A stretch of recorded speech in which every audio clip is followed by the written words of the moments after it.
بسم الله الرحمن الرحيم والصلاة والسلام على سيدنا محمد وعلى آله وصحبه. Aujourd'hui, Inch'Allah, on va corriger une partie de l'examen national 2019 pour les options physique-chimie. On va juste corriger la partie concernant le circuit RC, décharge d'un condensateur. Alors pour l'exercice, les condensateurs et les bobines sont des composants essentiels de nombreux appareils électriques tels ceux utilisés pour l'émission et la réception des ondes électromagnétiques. Cet exercice se propose d'étudier la charge d'un condensateur et sa décharge dans une bobine. On réalise le montage suivant qu'on a sur la figure 1. Un générateur, qu'est-ce qu'on a? On a un générateur idéal de tension de force électromotrice E est égal à 10 volts. Un condensateur de capacité C initialement déchargé. Il faut bien lire l'énoncé.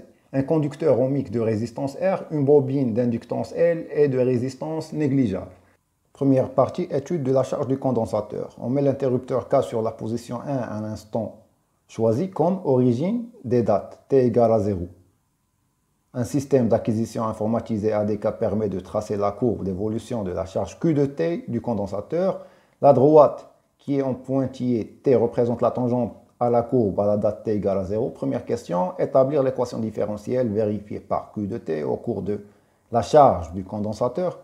Donc l'interrupteur il va être dans la position 1. Deuxième question, ce sont des questions classiques. Trouver en fonction des paramètres du circuit les expressions des constantes A et alpha pour que la solution de cette équation différentielle s'écrit sous la forme suivante. Q de t qui est A facteur 1 moins exponentielle moins alpha t. Troisièmement, déterminer graphiquement. D'après le graphe, la figure 2, il nous demande de calculer la valeur Q du condensateur quand le régime permanent est établi, la valeur de la constante taux, et on va montrer que la capacité pour la quatrième question, la capacité du condensateur qui est égale à C, 10 microfarad. Cinquième question, trouver la valeur de la résistance R. Pour cette vidéo, on va juste corriger la partie concernant la charge du condensateur. Pour cette deuxième partie, l'étude des oscillations électriques dans le circuit LC, on va essayer de les présenter dans une autre vidéo.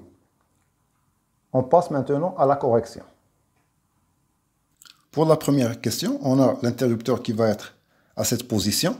Pour l'équation différentielle vérifiée par Q de T, on a dit toujours, on commence par la loi d'additivité des tensions. Qu'est-ce qu'on a? On a la somme des tensions des récepteurs est égale à la somme des tensions des générateurs.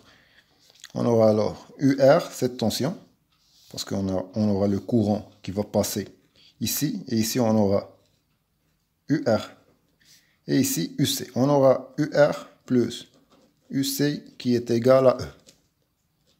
On remplace d'après la loi d'Ohm.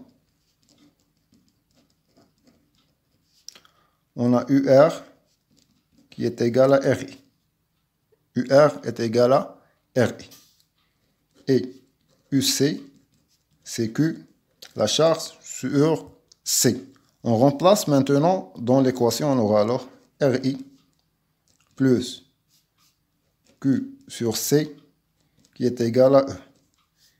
Et on a aussi I en fonction de Q, c'est I qui est égal à dQ sur dt. On aura alors R dQ sur dt plus Q sur C qui est égal à E. L'équation différentielle vérifiée par Q. On peut laisser le Q à part.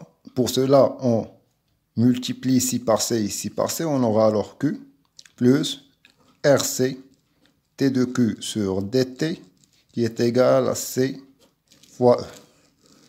C'est l'équation différentielle vérifiée par la charge Q. Passons maintenant à la deuxième question. Ils nous ont donné Q de T, qui est la solution de l'équation différentielle qui s'écrit que sur la forme suivante.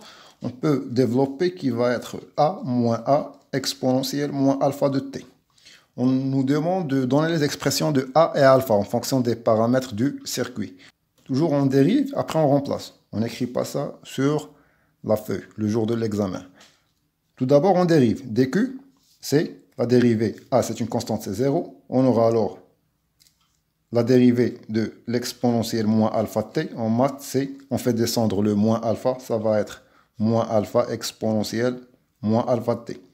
Ici, on va descendre le moins alpha, le moins avec le moins, ça va être un plus. À la constante, elle reste. On aura alors A alpha exponentielle moins alpha t. A alpha exponentielle moins alpha t. On remplace dans l'équation différentielle qu'on vient d'établir tout à l'heure, qui est RC fois DQ sur DT plus Q est égal à C fois E. On remplace, on aura RCA alpha exponentielle moins alpha t. Qu'est-ce qu'on remplace? Q de t est DQ sur dt. Plus, on remplace Q qui est A moins A exponentielle moins alpha t. Vous pouvez voir tout ça en détail dans la vidéo concernant le cours, le dipôle RC. Comme on a dit, on a ici A exponentielle moins alpha t qui est égal à C fois E. On fait passer CE de l'autre côté et ici on factorise par A exponentielle moins alpha t. On a ici un facteur en commun, on aura alors A exponentielle moins alpha t, facteur de RC alpha moins 1, puisque ici il va rester 1, plus A moins C fois E. Cette équation est vraie, quel que soit t, si et seulement si, tout ce terme doit être égal à 0. Toujours on a A exponentielle moins alpha t, il est différent de 0. Donc RC alpha moins 1 doit être égal à 0 et A moins CE doit être égal à 0. On aura ce système. Ici on a RC alpha, on fait passer 1 de l'autre côté. Alors alpha qui est égal à 1 sur RC. RC c'est tout. Toujours on pose RC c'est tout. Alors, on aura alpha qui est égal à 1 sur RC et A qui est égal à CE. On remplace dans notre solution, on aura Q de T qui est égal à CE. Facteur 1 moins exponentielle moins 1 sur RC fois T. On peut remplacer 1 sur RC par 1 sur taux avec taux qui est égal à RC.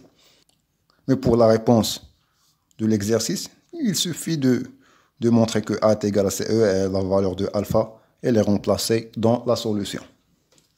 Troisième question, il nous demande de trouver graphiquement, en régime permanent, la valeur de la charge Q du condensateur. Tout simplement, en régime permanent, ici on a le régime permanent, c'est cette valeur, hein, parce que la courbe c'est Q en fonction de T, toujours c'est la valeur maximale, c'est 100, mais il faut faire attention aux unités, c'est en micro-coulomb. On aura alors Q qui va être Q max qui est égal à 100 micro-coulomb. Après, il nous demande de trouver graphiquement la constante de temps tout.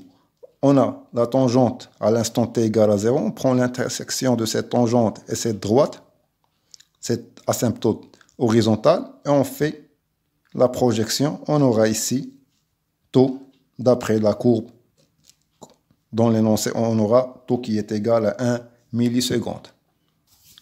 Quatrième question, il nous demande de montrer que la capacité du condensateur est 10 microfarads.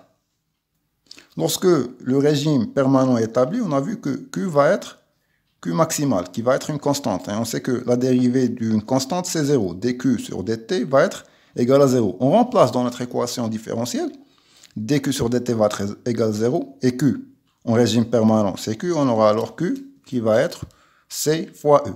Q qui est égal à C fois E. Alors C, c'est Q sur E. On a Q max, donc Q qui est égal à 100 microfarads, mais attention, il faut multiplier par 10 à la puissance moins 6. Divisé par E, d'après l'énoncé, c'est 10. C alors, c'est 100 fois 10 à la puissance moins 6 sur 10. Par simplification, on aura 10 fois 10 moins 6. C qui va être 10 fois 10 moins 6 farad, qui est égal à 10. 10 moins 6, c'est microfarad. Cinquième question, trouver la valeur de R. On a taux qui est égal à R fois C. R qui va être taux sur C. On a taux 1 milliseconde. 1, on doit la convertir en seconde. 1 fois 10 à la puissance moins 3. Divisé par C, qu'on vient de calculer, c'est 10 fois 10 à la puissance moins 6. On aura alors 100 ohms. Pour la partie suivante, on va essayer de présenter une autre vidéo pour corriger la partie concernant le circuit LC. Si vous avez des questions ou bien des demandes, vous pouvez toujours les poser dans les commentaires. N'hésitez pas à mettre vos mentions j'aime parce que, Inch'Allah, ça compte beaucoup pour l'amélioration de la scène. Merci pour votre attention. Wassalamu alaikum wa rahmatullahi ta'ala wa barakatuh.